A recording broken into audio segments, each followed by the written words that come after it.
Juízes capítulo 3. Estas, pois, são as nações que o Senhor deixou ficar, para por elas provar a Israel, a saber, a todos os que não sabiam de todas as guerras de Canaã. Tão somente para que as gerações dos filhos de Israel delas soubessem, para lhes ensinar a guerra, pelo menos os que dantes não sabiam delas. 5 príncipes dos filisteus, e todos os cananeus, e sidônios, e heveus que habitavam nas montanhas do Líbano desde o monte de Baal-Hermon, até a entrada de Amate.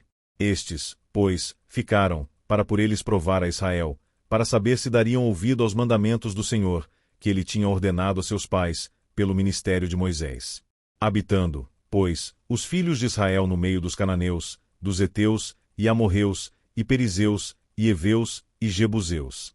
Tomaram de suas filhas para si por mulheres, e deram as suas filhas aos filhos deles, e serviram aos seus deuses. E os filhos de Israel fizeram o que era mal aos olhos do Senhor, e se esqueceram do Senhor seu Deus, e serviram aos Baalins e a Astarote. Então a ira do Senhor se acendeu contra Israel, e ele os vendeu na mão de Cusã-Risataim, rei da Mesopotâmia, e os filhos de Israel serviram a Cusã-Risataim 8 anos.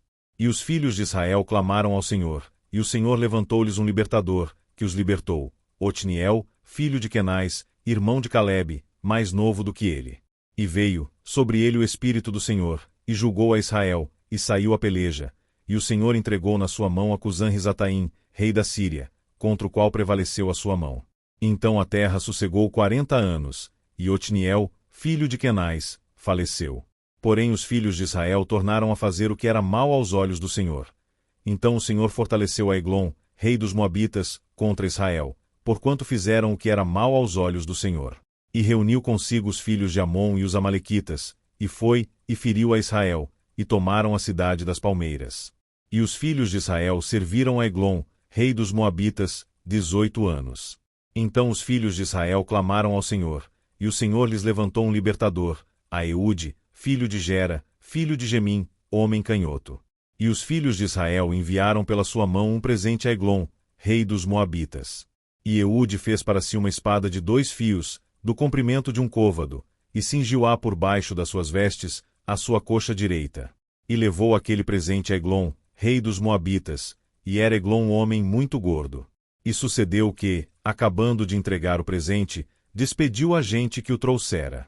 Porém ele mesmo voltou das imagens de escultura que estavam ao pé de Gilgal, e disse: Tenho uma palavra secreta para ti, ó rei. O qual disse: Cala-te. E todos os que lhe assistiam saíram de diante dele.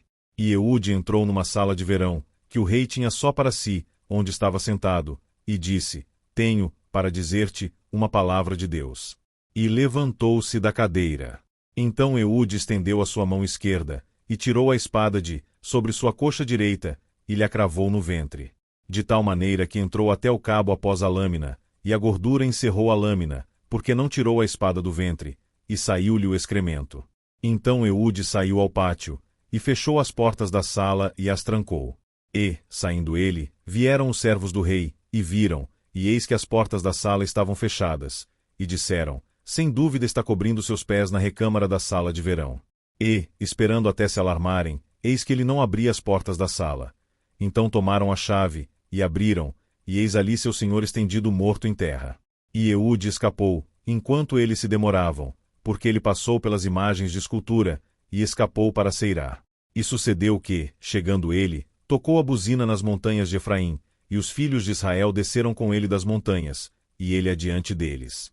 E disse-lhes: Segui-me, porque o Senhor vos tem entregue vossos inimigos, os Moabitas, nas vossas mãos, e desceram após ele, e tomaram os vales do Jordão contra Moabe, e a ninguém deixaram passar. E naquele tempo feriram dos Moabitas uns 10.000 homens, todos corpulentos, e todos homens valorosos, e não escapou nenhum. Assim foi subjugado Moabe naquele dia debaixo da mão de Israel, e a terra sossegou 80 anos.